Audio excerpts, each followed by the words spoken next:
We'll launch right in. What is this workshop? It's building product stories, making the most of your product pages, and improving conversions. Before we delve too much into the actual topic of the workshop, who the heck are we? I'm Aaron. You've already met my business partner, Matt. We run 2H Media. We're a full-service digital marketing agency specializing in all the things you see along the side of the screen. Specifically, e-commerce is our number one service, and then a lot of web development, branding, email marketing, film photography, education, crowdfunding, digital advertising. Education is a big one. That's what we're here for today. We know a thing or two about Shopify and e-commerce in particular. I've been working in marketing since 2005, joined 2H Media a couple of years ago, back in 2020, and I built my first e-commerce store way back in 2014, well before we were ever talking about things like product stories. Back when I wasn't too familiar with Shopify at the time, I was on Shop Factory back in the day. So needless to say, I've been at this for a long time, and hopefully you get some value out of sharing some of my experiences. And then Matt is also quite capable in his own right, certified in programmatic advertising, one of the founders of 2H Media. He's been at this for quite a while as well and helped countless merchants succeed on Shopify. So I'd like to think you're in good hands, and hopefully you get some value out of this presentation. So what are we actually going to cover? We're going to talk about product stories, best practices, and why they work, trying to really help you understand what a product story is and why they're so effective. We're going to go into some industry-leading examples. It's a mixture of some really big companies and then some local companies that we've worked with, showing different scales and what you can accomplish with product stories. And then we're going to talk about some different approaches to building product stories on a more technical level, because there are a few different ways you can do it on Shopify, and the best approach to take really depends on your needs as a business. And you're going to see that a lot throughout this presentation. A lot of it comes down to you. So we're going to talk a little bit about best practices and some general approaches. But ultimately, at the end of the day, the value of your product stories is going to come from what you bring to the table as a business owner. And then we're going to end up with some Q&A. Again, post the questions all the way through.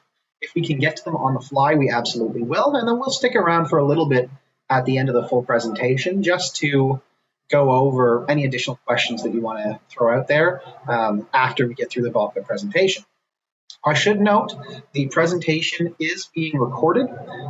If any of you don't feel comfortable asking your questions during the recording, we'll kill the recording towards the end of the presentation, and feel free to stick around in the chat and post your question after the recording ends, if that makes you more comfortable. So right away, what the heck is a product story? It's literally the story of your product. It's a vehicle for communicating to customers why they need the product in their lives. And that could mean all kinds of different things. What is it more specifically, more technically? It's a series of additional blocks on your product page. You've all seen the traditional Shopify product page where you've got an image gallery, a brief description, your add to cart button, all the basics. Product story is a lot more than that. It's actually taking that full web page and building it out almost into like a mini one-page site specifically for that product, where you're really diving into detail about what this product is all about and why people might want it in their lives. Your product story has two actual jobs. You need to explain the why of the product, which is your value proposition, and the how of the product. Why is it more desirable than the competitor's product? How is it actually going to let your customer achieve their goals, their dreams, whatever it may be? A product story has a number of different features. We're going to talk about these in a little bit of detail, but in general, it should be things you're used to. If you've built any kind of engaging websites before, lots of images, videos, social proof is a big one. Charts are a great way of creating consistent appearance on product pages, as well as upsells are super important. And then most of all, it must tell a story. Let's talk about the why and the how of a product story. Do you have a clear value proposition? What problem does your product solve? How does your product address the problem? This is going to depend a lot on your specific product. This is going to depend a lot on your specific product. It really is different from every single industry to every single industry. This is something that should be core to your business model, but it's not something that business owners are always good at describing when they actually talk about products. For something like a phone, the value proposition is very simple. It helps people make phone calls. For something like a smartphone, the value proposition is a lot complicated. And companies have had to grow and evolve to explain their value propositions clearly. It actually lets you do a lot of different things. It's a major part of your everyday life. It's something that's going to let you engage with social media. So what is the value proposition for a cell phone? Well, it lets you stay connected with the modern world. And your product story needs to have a clear idea of what that, to build an effective product story, you have to have a clear idea of what that value proposition is in order to communicate it clearly to your end user. In order to communicate with your end user, you must also understand who your target audience is and what their goals are. Additionally, the actual craft behind a product story is all about understanding how you want your customers to feel about their product. Is it supposed to inspire them? Is it supposed to make them feel reassured? What is the actual goal of your product? These aren't questions we can answer for you, but these are things that you want to start thinking about and write down before you actually start developing a product story.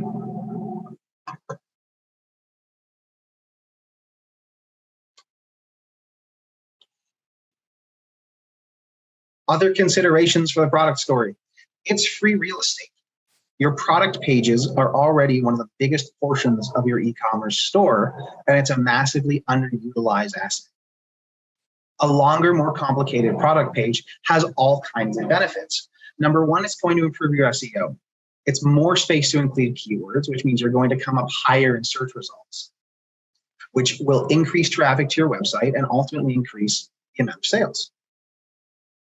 It also increases relevance for your ad score. And this is something Matt can speak to in more detail than I can, but including more detailed information on your product pages is actually going to let them act as more effective landing pages, which will push the value of your advertising budget further. And in my opinion, most importantly, it gives you more opportunities to engage with your audience. As I mentioned earlier, we've all seen the generic product page that every single Shopify store ships with. How you stand out from the crowd can be heavily determined by what you include in your product story. So you want to start thinking about how you can use things like images, videos, social proof, charts, and upsells to get more value in the product pages further. Additionally, is your story clear? Are you using the right tools to tell the story? Do you have enough media to complete your story? This is a big one, and we're going to talk about some specific numbers later in the presentation, but you're going to need way more media and way more content than you expect to build effective product stories. Taking this example on screen for a moment, this is a product story we developed for a head simulation shown in the image there across multiple devices. Every single screenshot in that image is taken from the same product story. They can be very, very long, and you don't have to worry about overwhelming your audience by including additional content, because your end users are going to scroll through the product pages, searching for the information that's relevant to them, and ultimately diving into it as far as they feel. I do want to jump in there when you mentioned ad score. So product story is super important if you are running paid advertising to sell your product. The more keywords that you can actually inject onto a product page, the better. And obviously, I'm saying that with an asterisk. We don't want to stuff too many in there and make it unusable and not read well. But as Aaron mentioned, with kind of this free real estate that we have, is we can talk about many, many things that the product is known for, or the problems that they solve, or the values of the product. And now we can highlight, inject more keywords onto that landing page. And therefore, for example, if we really want to make sure that people understand that our phone cases, for example, are really, really tough and rugged and really secure, we have more opportunity to actually bring that content to the surface. What that'll actually do specifically in Google will, if you are advertising that page, it'll actually cost you less to advertise that specific page, which is really awesome. Your ad budget just goes further. You'll lose less impressions to that ad score. So what Google does is they'll actually evaluate the content on the landing page, which would be the product page in this case, the keywords that you're targeting in Google, and then the ad itself that you've actually crafted. And the more synergy we can have between all three of those things, the higher the score, the cheaper the ad, the better user experience it is for the customer. So it's kind of a win-win-win. So we really kind of open up some options where your dollars will just actually go further. Now, are you going to save like 80% in advertising costs? No, you're not going to save something as dramatic as that. But you can easily save between 10 and 20% on cost per click advertising by going this route, which is, again, a massive saving. So it's not anything too dramatic, but it still is a chunk of savings, as well as it will help your organic search, like Aaron said, in terms of SEO. So overall, like a really, really useful tool, regardless if you're advertising or not. And then if you are thinking about it in the future, it's just something to keep in the back of your head going, oh, I want my budget to go further. This is an awesome way to do that. To that point, we see a lot of people trying to capitalize on this just by including very long product descriptions. And they're doing that for a lot of the same reasons: additional content, additional keyword creation. But what that does is it really limits the usability and the readability of your product pages by overwhelming your audience with too much just in a single block of text. It's a very unappealing experience for the end user.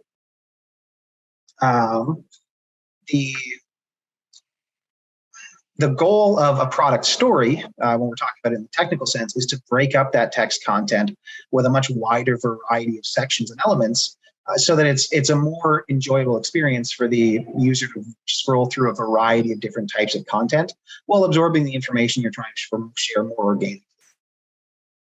I do see a question from Kaylee Morris. What would you suggest if your theme product pages only allows a narrow part of the page for text? I would be, well, number one, I'd be looking for a different theme, or exploring the customizer to see what other options are available. Towards the end of this presentation, we'll be taking a brief look at delving into the Shopify customizer and creating product templates, which is step one to creating new product stories.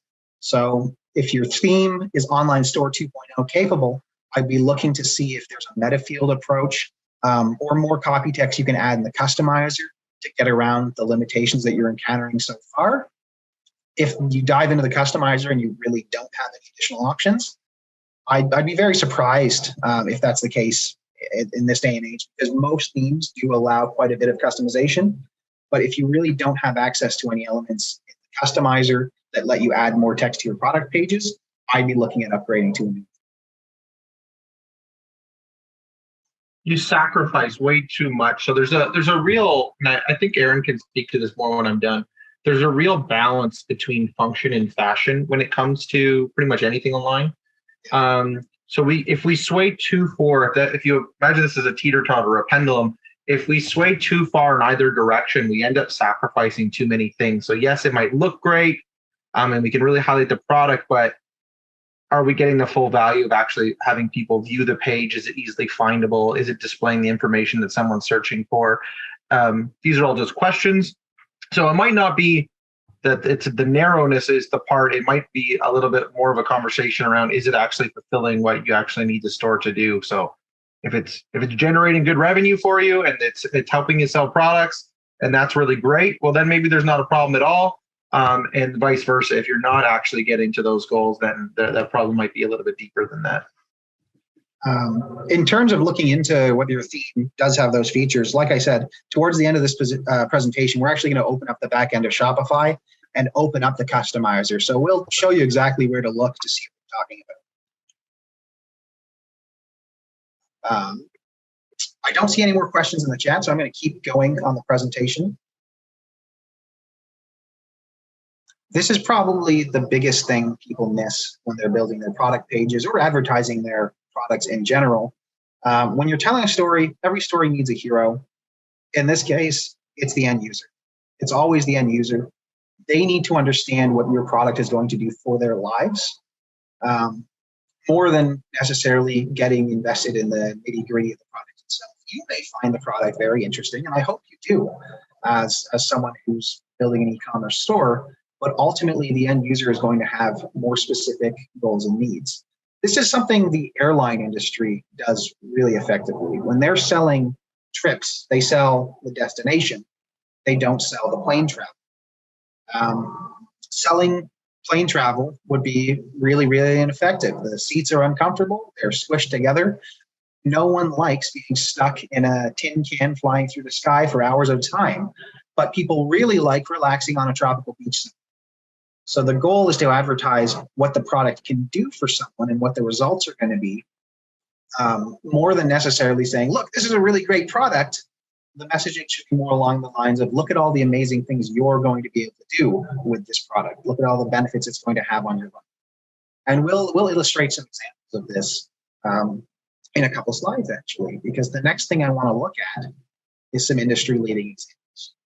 And this is going to be a mix, like I said. A bunch of these companies are ones we've worked with. I want to start out, though, by looking at what Apple has done with their product stories, because they're one of the best in the game in terms of displaying product information in an engaging format. What are we actually looking for when we evaluate product stories? We're looking for clear, targeted messaging. We're looking for engaging content. The goal is to help a future customer buy into the idea of a product. And your product story can help you do that in a number of different ways. Like I said, you should be passionate about your products. This is your chance to share that passion with your end user. Let's talk about Apple. With the resources, one of the world's largest tech giants, it's no wonder their product stories are amazing. Their content is impossible to compete. It's a huge library of fantastic images and videos, and they've done really effective things with it. But what are they actually saying about their products on their webpage? What is the story? With this phone, you'll take incredible pictures and recapture the feeling of excitement from your first brand new smartphone. Now, they're not saying that explicitly, but they're saying that through the language they use and the imagery they use to talk about products. When you download the slides from this presentation later on, I've included the links to all of the product pages that we're talking about right on the slides. And I recommend you go take a look and you think about the way information is communicated. When Apple is sharing the product story for the iPhone, they talk a little bit about the technical specs of the phone. It's there if you need it and you want to find it. And that's one of the important things about a product story, making sure that the nitty-gritty is there for the people who are looking for it. But the bulk of the page is dedicated to talking about the amazing images you'll be able to capture, talking about the quality of the cameras included in the phone, and showcasing the results. They've got pictures all over the page showcasing the kinds of images they're able to capture using the phone. Additionally, they talk about the feeling of using the phone. You know, instead of just saying, oh, the processor has X number of speed, which isn't going to mean anything to your average person, they talk about how, sorry, I'm just seeing a note in the chat that I'm pretty choppy again. I can't slow down too much compared to this. This is already pretty slow compared to the speed I usually go through these. Matt, are you getting any audio issues, or am I still clear on your end? No, you're good. Okay. You're good. So very weird. Yeah. Wow. I'd let you know. If I heard it, I'd let you know. Well, I'm going to keep going. Hopefully we don't have too many issues. So what I was saying about the iPhone is, instead of just talking about the numbers behind the speed, they talk about how it's going to feel when you use the phone. They say it's going to feel like a brand new experience. And that's because they're stressing the impact that it has on the user, not just the technical features of the product. What are some things that stand out specifically about these product pages? They've got images and videos everywhere. I really can't stress enough how much content they've got to throw behind their products, and they're really leveraging that to make their product pages stand out. And also the page feels like it scrolls forever. They weren't afraid to take advantage of that real estate and really cram a lot of content to the product pages. Now, a chunk of that is because they're using very big images, but they're also using the freedom of having these built-out pages to share all the information that you might want to make a decision on this purchase. And then, as I've sort of stressed when talking about how they communicate the story, almost all of the copy on their product pages talks about what you can do with the product. Now, you don't need the budget of Apple to create amazing product stories. We work with a company called Ahead Simulations. They're a smaller startup in the medical technology space, making really cool products for learning to install hearing aids and learning to perform all kinds of audiology tests and procedures. And it's a medical mannequin, effectively. And we help them build out product stories to explain what their product actually is to their user base. And we didn't throw the kind of budget Apple would have behind this project or have access to the kind of images that Apple would have had. But what we had access to is a lot of content that's really relevant to the end users for this specific product. So this product is a tool for doctors to learn to perform specific procedures. So what's the product story? Well, with this patient realistic model, students will gain hands-on experience without risk to themselves or volunteer patients. So we're demonstrating the need. The need is to give students the ability to practice. And the hero is those same students that are performing new procedures using this tool. So again, the story is about the end user, not about the product. And what does this product story focus on? It focuses on clear use cases, making complex concepts more simple, and providing available resources. If you compare and contrast the two product stories, you'll find that Apple's one is all about experiences and it's very visual and it's very exciting, whereas the Camera Caro product story that we put together for Ahead Simulations is all about how the product fits into an academic landscape in terms of training medical professionals. So it's all built from the perspective of what does the end user need and how do we best communicate that story. Matt's just putting some of the links in the chat as well if you want to take a look at any of these product stories on the fly. And like I said, you'll see quite striking differences between the product stories depending on which companies you're looking at. The next one I want to take a quick look at and have a short conversation about is the George Teak Bench product story for Hauser Furniture. Hauser sells luxury furniture online. We're talking large ticket home furniture that lasts a lifetime. These aren't your IKEA put-togethers. These are heirloom pieces that should last for generations if they're cared for properly. And so in the product story, they're talking about what this product brings to your home and the experiences you're going to share in that space over an extended period of time. These are products that you should fall in love with before you even make a purchase. And so the product story talks about things like long-term care for the product, care procedures, care materials. And so they're upselling things like specific cleaners and products to maintain the product, as well as including care instructions right there on the product page. We have a conversation all the time when we're planning out e-commerce stores about FAQ sections. We get asked all the time if you should have one. We feel pretty adamant that an FAQ section on your webpage is it's a relic of an older way of building websites. The best thing you can do is include more information about the product on the page where people are looking for that product. It stops your end user from having to search around throughout your website looking for specific information. It's all right there at their fingertips.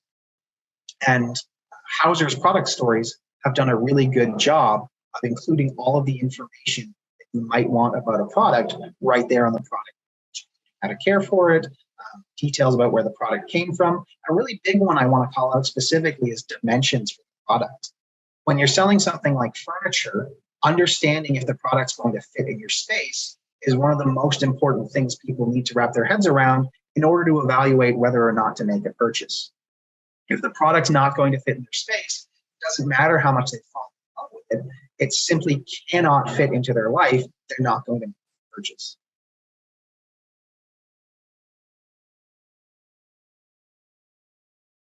Another company doing fantastic product stories is Third Brewing.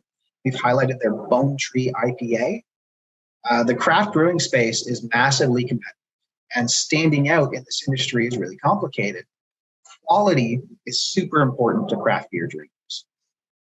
Third Moon chooses to stand out by using very, very high quality ingredients, definitely to the expense of their own profit margins sometimes. They're trying to cram as many amazing flavors and taste into their beers as possible.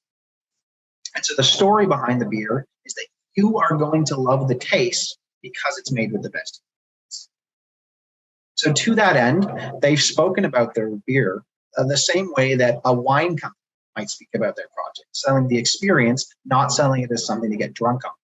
They've dedicated space for tasting notes and food pairings.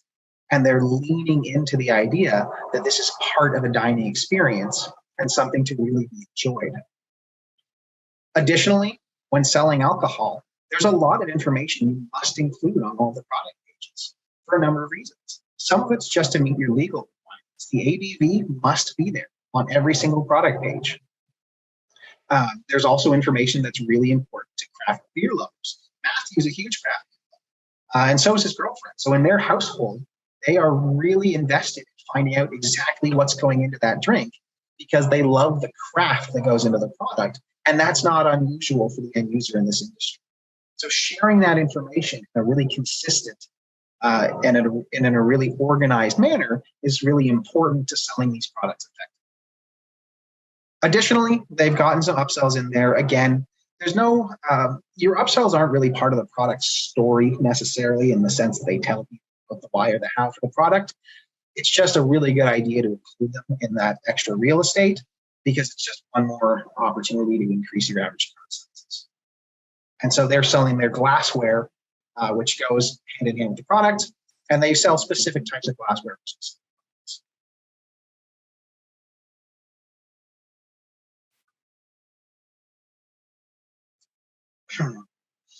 Delving into the how, in this case, the how to make product stories rather than the how the products do, get creative.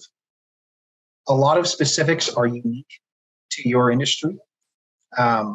It's really going to come down to your unique value proposition and what you're passionate about, what your customers are passionate about. You're going to be the experts on your own products. So it's a really good idea to start brainstorming now what types of information you should include on your product pages, because there's a lot of tools in Shopify to display that information. But what it really comes down to is having a really strong idea of what you're trying to get across and how you want end users. So that said, we can follow a consistent process for creating these product stories, even if the information is different.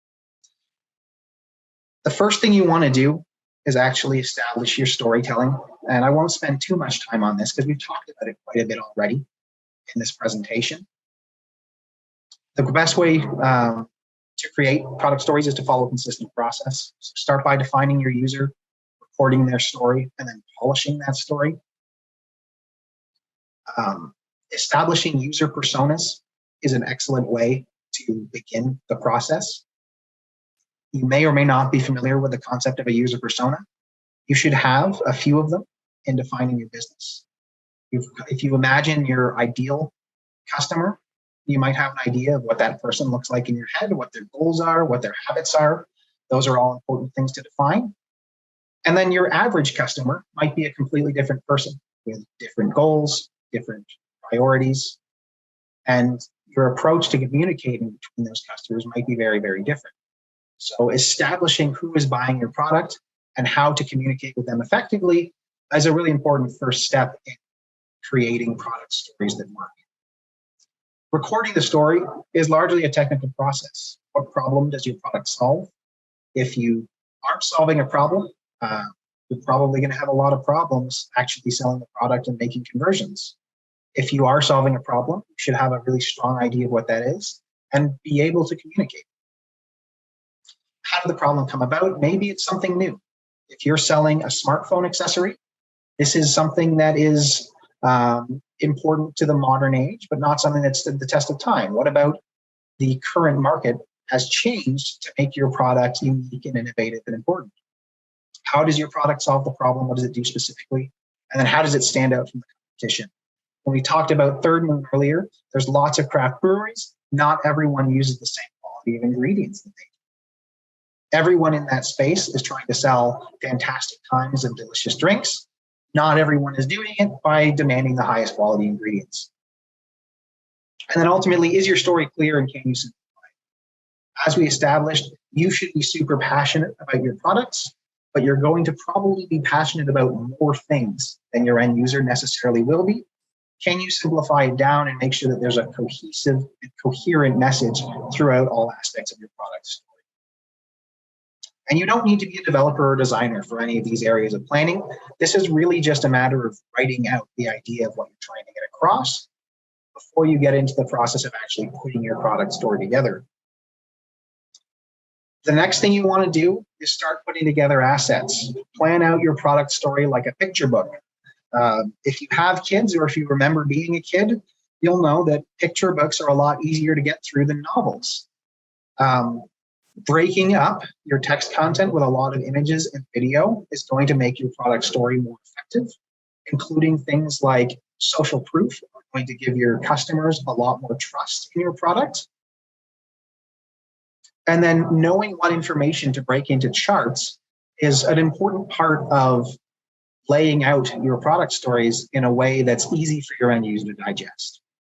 Looking at a live example of this, as I mentioned earlier, Apple includes a crazy amount of content, product stories, 15 unique animations, 50 images, which is more images of a product than most companies have at all, 6 unique videos, 4 social proofs, 1 chart, and 6 upsells.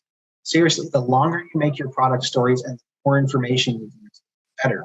As long as you're keeping cohesive through lines so the whole thing makes sense as a whole, you really can't go wrong by including more and more and more content on these pages. And that starts with generating. If you don't have a strong handle on how to create images in-house or in-house, we've got an article on best practices for e-commerce photography, which we'll share in the email that comes out after this presentation. There's a lot you can do yourself. There's all kinds of videos that can be effective, unboxing videos, how-to videos.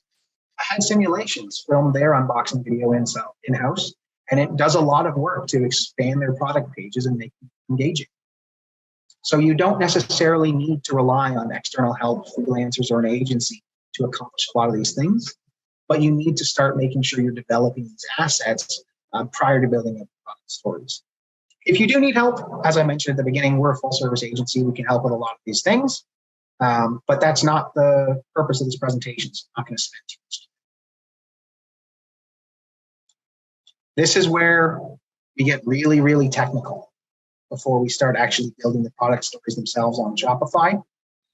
If you're on Online Store 2.0, I hope you are, because it's awesome. There's really 2 ways you could go about this. If you're not on Online Store 2.0, you can still build product stories, but it's a lot more technical, and we'll come to that in a minute. Every product story is going to start with a product template.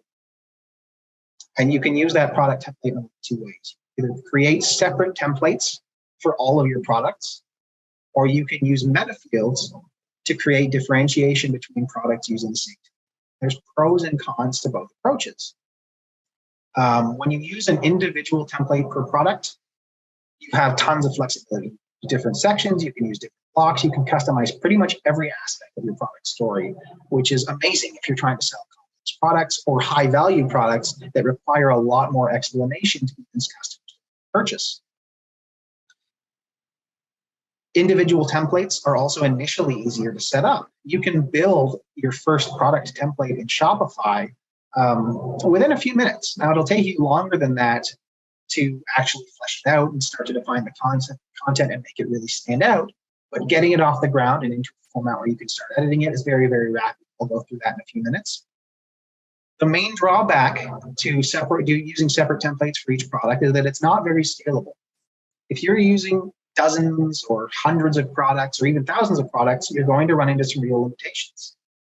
Number one, there's a 1,000 template limit in Shopify. There's no way around it. And that's across all JSON templates across your entire store. So that's your product templates, your page templates, you name it. So if you've got like a multi-thousand product store, individual templates for each of your products is just not going to be an option. Every new product requires a template. So you're going to have to put a lot of work in over time as the number of products you're adding to your store increases.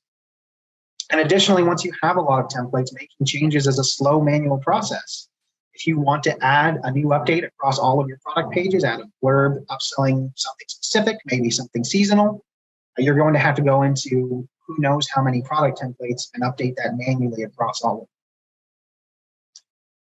On the other hand, using reusable templates can solve a lot of these problems, but it comes with limited flexibility. So if you're using the same product template for a lot of different products, you can't change the sections and blocks between. You can't change the overall layout. You can still change a lot of the images and information using meta fields, but you're going to be limited in creating really unique experiences across your different products. Also, the initial setup is a lot more complicated when using meta fields.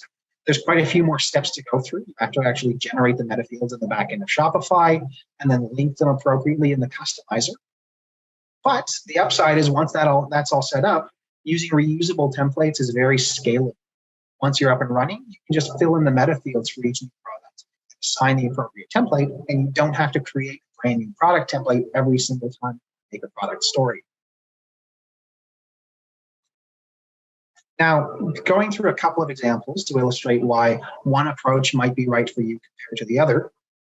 Ahead Simulations uses individual templates. It makes all the sense in the world for them. They have less than 10 products, they're highly complex, and they have major differences, which means they need more complex product stories showing very different information across the different products in order to explain their features to their end users. The average price is also high enough to justify putting that additional information into a product page and required to convince customers to make a purchase. The higher the value of your product, the more explanation is required to ensure customers that it's the right decision. Additionally, products are rarely added or removed from their website. They've got core product lines that they're aggressively promoting, and those core product lines evolve over time, but they're not going anywhere. They're selling medical mannequins, and they're going to be selling medical mannequins for a long time because that's a very specific need that their business is fulfilling. On the complete opposite end of the spectrum, for Third Moon Brewing, reusable templates make a ton of sense. They carry dozens of products at any given time, and they're beer. They're not highly complex. There's a lot of information in there for the craft beer lovers, but this isn't a product that requires a lot of explaining to convince someone to make a purchase. The average price is under $20, which again means that you don't need a ton of explaining to convince someone to purchase this product. And the value per sale isn't there to justify spending a lot of time developing very unique product stories for every single product on the site. Additionally, they're adding or removing products every single week. They burn through new releases at a very rapid rate. And so updating their products would take way too much time if they were trying to use individual templates for every single product. So you can see from these two use cases that in some businesses, the reusable template is going to make a lot more sense for you, particularly if you've got a lot of repetition and a less complex product. Whereas in other cases, if your individual products are very unique and there aren't as many of them, using individual templates may be the way to go. Implementation. This is one of the big things to talk about in this presentation. How do we actually go about making these? If you want to go through this step by step at a later date, we've actually got a couple of videos on this on our YouTube channel, which you can click the links into on your own time. I'm sure Matt's going to throw those in the chat as well. Before we get into actually looking at how to create a product template ourselves, because I am going to kick us over to the back end of Shopify and just walk through one really quickly. I should take a minute to talk about Online Store 2.0 versus older themes. Everything we're looking at is Online Store 2.0 specific.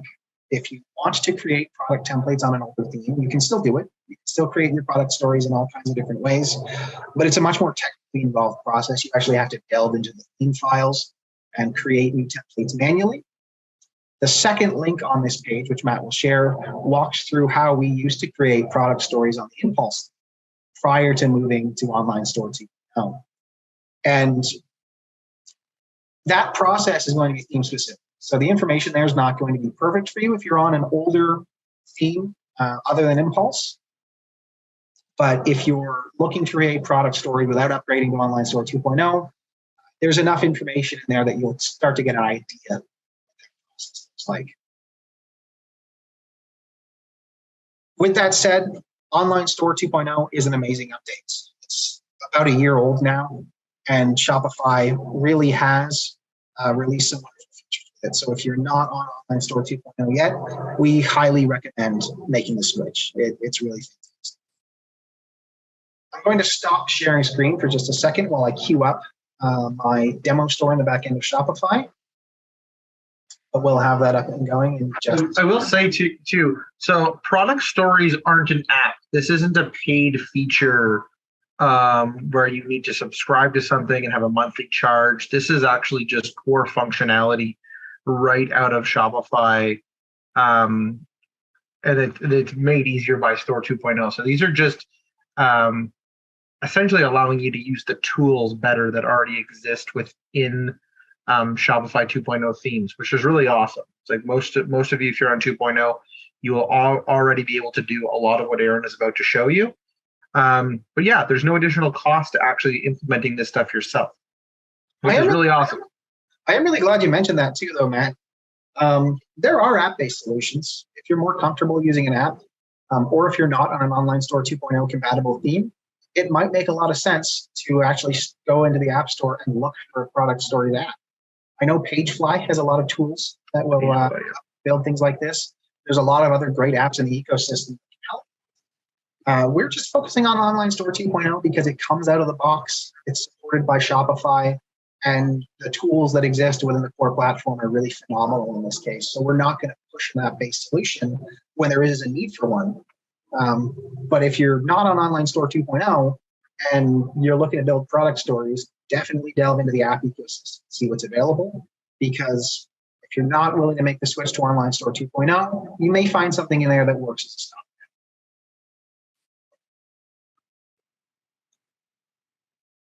How do I know if my current theme is compatible with Online Store 2.0? You'll see pretty quickly. Most themes on the theme store will tell you now if they're Online Store 2.0 compatible or not. There's a real quick way to tell in the customizer. So I'm getting ahead of myself a little bit, actually. I'll comment on that as we get going. So without skipping any steps, how do we actually get into building our product templates? From your Shopify dashboard, click the Online Store tab on the left to bring you to your themes page. And we're just going to jump into the customizer.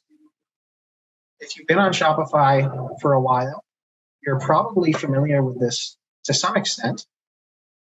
And they've updated it quite a lot in the last couple of years. On your home page, you'll be familiar with all these sections and blocks on the left. They've been around for a very long time. If you go to your catalog and you go over to a product page, you should see sections and blocks here as well. This came out with Online Store 2.0. Prior to Online Store 2.0, you only got this functionality on the homepage. And what are sections and blocks? They are customizable, modifiable sections within your actual pages. So for example, on this particular one, I've got an image banner below the product information. Because I'm on Online Store 2.0, I can move my image banner above the product information if I want. I can hide individual elements or show them. I can do the same thing with the product information tab. I can hide the title if I wanted to, hide the price, you name it. If you are on any of your pages other than the home page and you have the ability to drag and drop these sections, add or remove anything, then you're on Online Store 2. Everything we say is going to be applicable. So I hope that answers the Online Store 2.0 question a little bit. Going back to how we actually create our product story. The Shopify dashboard, we've gone to Online Store, Themes. We're going to click Customize. I'm just doing this on my active themes now. You may want to create a backup theme or a duplicate, which we have instructions for in one of our YouTube videos as well.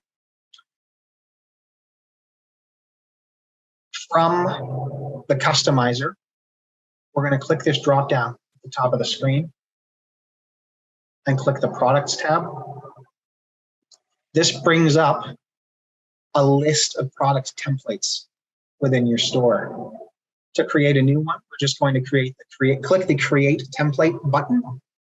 If you're not on Online Store 2.0, you may not see this option. Additionally, if you don't have any products on your store, you may not see this option. But if you're on Online Store 2.0 and you have products, you should see the Create Template button. When we click that, we get the opportunity to name our new template. So I'm going to call this one Product Story Demo. And you can choose to base it on an existing template. This is really cool. So going through our first example, as I mentioned, there's two approaches to this. If you are building individual templates for each of your products, building out a really good one for one product and then basing all of your future templates on that product template can be a really good way to save some time in the process. In this case, we're just going to base our new template on the default products and click Create Template. Now you'll see on the page that loads in, I'm on the Product Story Demo template, which I just created. I'm looking at a product page because it's a product page template. I've got all of the basic information for my product page already populated because it's pulling off of the default template. And now I can start customizing my product story the same way I would any other page on my website. Now, the specific steps from here are going to vary from theme to theme. I have access to one set of blocks. You might have access to a different set of blocks. In this case, I'm just using the Dawn theme. It's the new default Shopify theme that shows off all the great Online Store 2.0 capabilities. How do I actually go about building my product story? I'm going to click Add Section on the left-hand side. And there's all kinds of theme sections I can utilize. I can throw in an image banner. And I can go into my settings on the right and pick whatever image makes sense to represent this part of the product story. I can go ahead and click into the image banner heading, and I can go ahead and give it a specific heading, whatever I may like to use. If I'm creating a individual story for any given product, that's all I'm going to do is I'm going to add a bunch of sections from my tools on the left here and build out various different elements to make this product story more engaging. Going back to the question earlier about what do you do if your theme only allows a little bit of space for text, you're probably talking about that product description, which is going to be crammed somewhere in here with the default product information. Within my sections, almost every theme includes a rich text section. I had to click the Show More button to make this one show up. Within that rich text section, I have, in this case, a full width section that I can use to share all kinds of additional information about my product.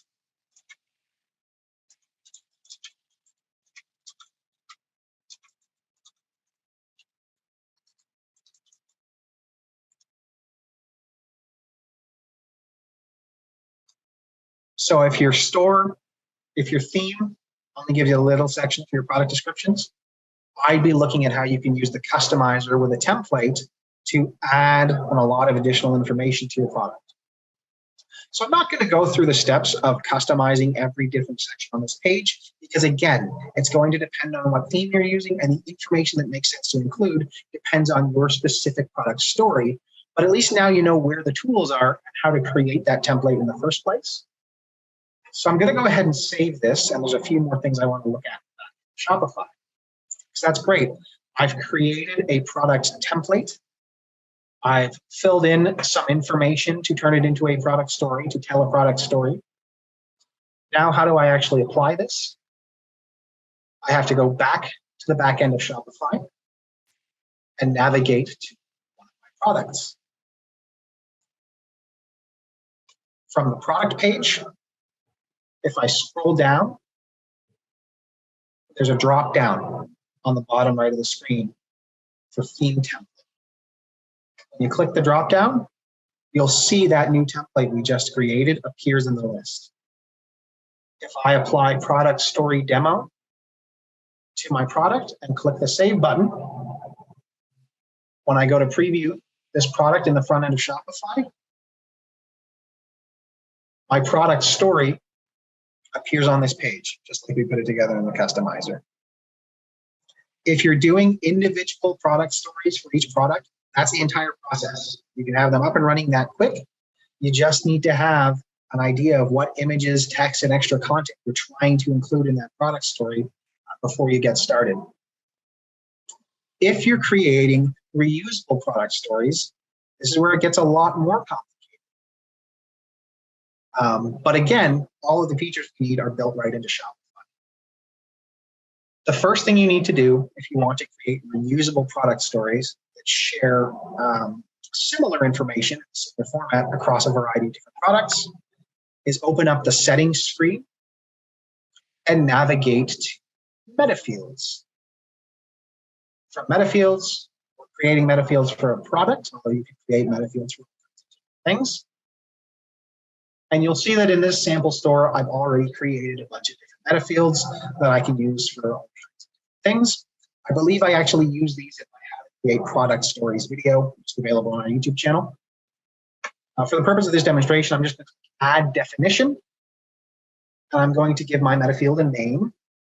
We'll call it sample metafield presentation. Clearly, I didn't think about what it was going to be called in advance. It gets a namespace and key auto-generated. If you are trying to program something specific in your field, in your theme, you may care about what these are. But for the purpose of what we're doing today, it's not going to matter. The default namespace and key are fine. I'm going to lower that down because it didn't like the number of characters. You could give it a brief description. This is optional. I'm not going to in this case. And the last big thing you need to do on this page is select a content type. There's all kinds of different meta fields. We have explanations of what they are on our YouTube channel if you're confused. In this case, we're going to create a single line text meta field. You could use this for something like a product slogan, any kind of value on a product, whatever it might be. You can include some rules, minimum length, maximum length, anything you like to make this more specific, but you don't need to. So all we've done is we're creating a text field for a product that we can then display in a template. I'm going to go ahead and save my new meta field.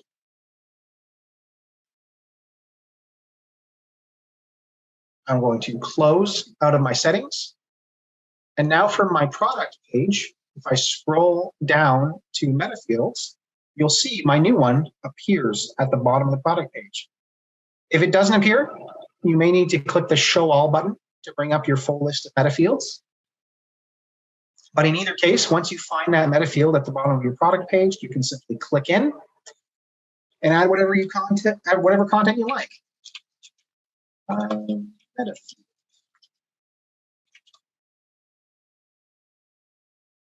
If I go ahead and save this product, that information is now tied to this product. Here it is at the bottom of the page. If I go and I edit the information for a different product on my store,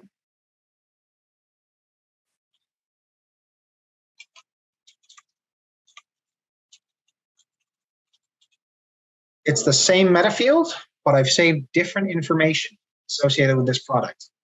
This can be great for sharing, in the case of third moons, food pairings, tasting notes, whatever information might be relevant to your product story. You can go into one of these meta fields.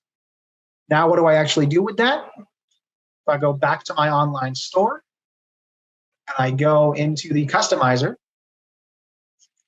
if I navigate back to my sample product story that we were making together, and I scroll down to my banner that I added earlier, when I first punched this in, I just called this section product story. I gave it a heading, product story, and that's going to display on every single product that uses this template.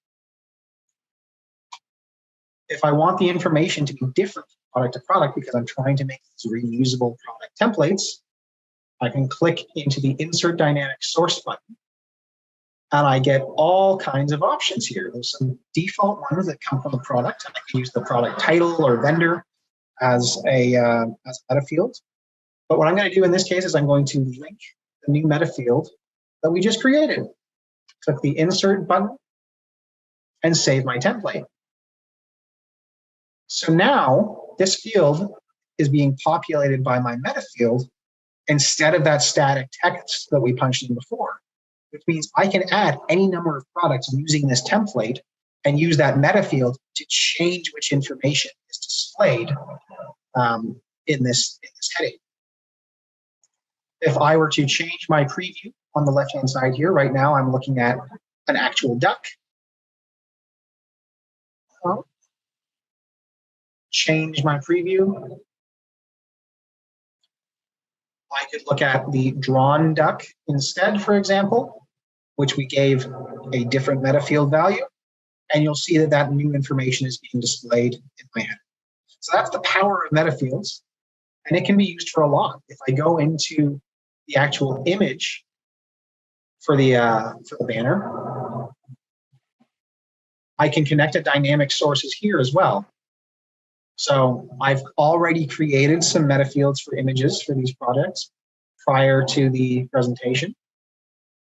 And I can go ahead and connect those in, and they'll populate as well.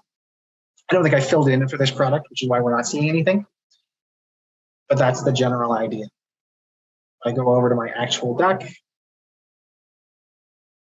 I may have punched one in for that. And this is really to draw home to where we started the conversation was the tool is really powerful, but it does need to be guided by the story. So as Aaron is showing you is you can have all kinds of images and text and buttons and CTAs and videos, all kinds of things, but they do need to have a specific purpose. And without that purpose, you're kind of just painting in the dark. If you're kind of walking aimlessly through this, you're just never going to get finished. So the goal would be to definitely define that story first, understand what you have to do. And again, if you needed to use a whiteboard for this or just a piece of paper and you wanted to kind of sketch this out in terms of what content is most important and the values of it, and then you can actually create a product story after that. You're not going to be poking around as much in terms of like, oh, what dynamic content do I have to actually add? You'll actually already have that with some kind of starting point visually. The last thing I want to add on the technical behind the scenes stuff before we open this up for some final Q&A is when you're using those reusable templates like we just demonstrated, you do still need to navigate into your product page and assign that template to each product when you launch them. If you only have the one template, you can just modify your default product template and assign whatever meta fields you like. And then you don't need to go in and assign a new template every single time. But maybe you have 2 or 3 categories of products. You've got one template per category. You just want to make sure you're assigning the right template to any given product so that those meta fields actually display.